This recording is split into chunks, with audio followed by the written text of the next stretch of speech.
കളമശ്ശേരിയിൽ 9 വയസ്സുകാരനെ ഫ്ളാറ്റിലെ സെക്യൂരിറ്റി ജീവനക്കാരൻ ആക്രമിച്ച സംഭവത്തിൽ പോലീസിനെതിരെ കുട്ടിയുടെ കുടുംബം കേസെടുത്തെങ്കിലും തുടർ നടപടികൾ വൈകിക്കുന്നു എന്നാണ് ആരോപണം.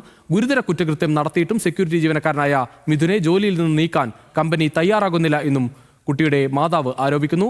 പ്രതികരണങ്ങളിലേക്ക് ആദ്യം. അവിടുത്തെ സെക്യൂരിറ്റി എൻ്റെ മകനെ ഭയങ്കരമായി ഉപദ്രവിച്ചിട്ട് ഞാൻ കഴിഞ്ഞ ആഴ്ച 29-ാം തീയതി മെഡിക്കൽ കോളേജിൽ എൻ്റെ മകൻ അഡ്മിറ്റായി. 30-ാം തീയതി കളമശ്ശേരി സ്റ്റേഷനിൽ പരാതി കൊടുത്തിട്ട് അവർ മോൻ്റെ സ്റ്റേറ്റ്മെൻറ്റ് എടുത്തു.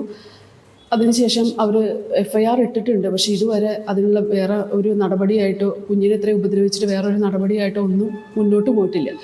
സെക്യൂരിറ്റിന് മാറ്റുക പോലും ചെയ്യാതെ അവരെ സംരക്ഷിക്കുന്ന ഒരു നിലപാടാണ് പോലീസിൻ്റെ ഭാഗത്തു നിന്നുണ്ടായത്.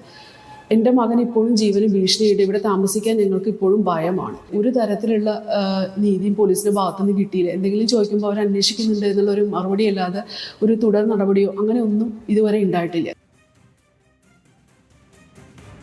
സെക്യൂരിറ്റിക്ക് ഇഷ്ടപ്പെടുന്നില്ല. വെറുതെ സ്റ്റിക്ക് കൊണ്ടൊക്കെ വെറുതെ അടിക്കണം. എന്ത് ന്യായം സാറേ?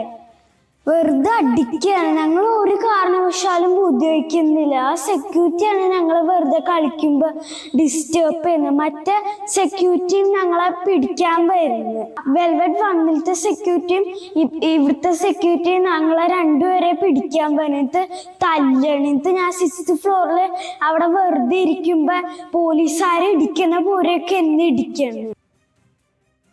അബ്ദുൾ റഹീം ചേരുന്നു കൂടുതൽ വിവരങ്ങളുമായി കൊച്ചിയിൽ നിന്ന്. അബ്ദുൾ റഹീം, 9 വയസ്സുകാരന്റെ വാക്കുകളാണ് ഈ കേൾക്കുന്നത്. ഇത്തരത്തിൽ ഒരു മൊഴി ഉണ്ടായിട്ട് പോലും മറ്റു നടപടികളിലേക്ക് പോകുന്നില്ല എന്നാണോ കുടുംബം പറയുന്നത്?